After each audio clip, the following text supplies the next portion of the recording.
Food విషయంలో, food ఇండస్ట్రీలో ఈ ఒక్క విషయం చెప్తే ప్రజలు చాలా జాగ్రత్త పడతారు అనుకునే విషయం ఏమైనా ఉందా? ఒకటే మాట చెప్పాలంటే మార్కెట్లో చాలా మంది జనాన్ని భయపెడుతున్నారు.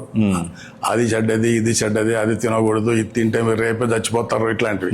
కానీ మ్యానుఫ్యాక్చరర్ ఫుడ్ కన్జ్యూమర్ పట్ల చాలా రెస్పాన్సిబుల్గా ఉంటారు.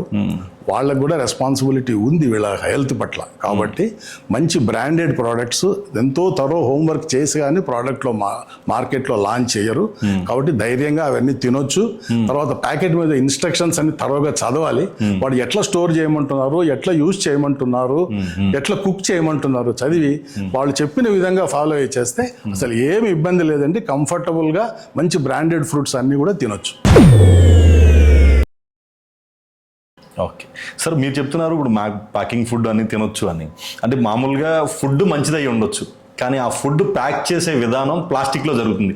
దానివల్ల ఏం నష్టం ఉండదంటారా?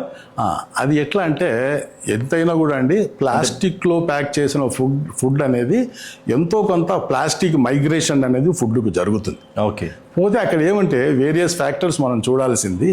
ఈ మైగ్రేషన్కు చాలా ఫ్యాక్టర్స్ రెస్పాన్సిబుల్. ఒకటి, ఎంతసేపు ఈ ఫుడ్ ప్లాస్టిక్ కాంటాక్ట్లో ఉన్నాయి, తర్వాత ఏ టెంపరేచర్లో స్టోర్ చేయబడి ఉన్నాయి, తర్వాత ఫుడ్లో ఉన్న కాన్స్టిట్యూయెంట్స్ ఏంటి. ఎందుకంటే అన్ని కాన్స్టిట్యూయెంట్స్ మా ప్లాస్టిక్ను లాగలేవు ఫుడ్లోకి, కొన్ని మాత్రమే ఉంటాయి. కాబట్టి వీటన్నిటిని బట్టి ప్లాస్టిక్ మైగ్రేషన్ అనేది ఉంటుంది. తప్పకుండా ప్లాస్టిక్ వాటిల్లో ఫుడ్ తినడం ఎంతో కొంత రిస్క్ ఉంది.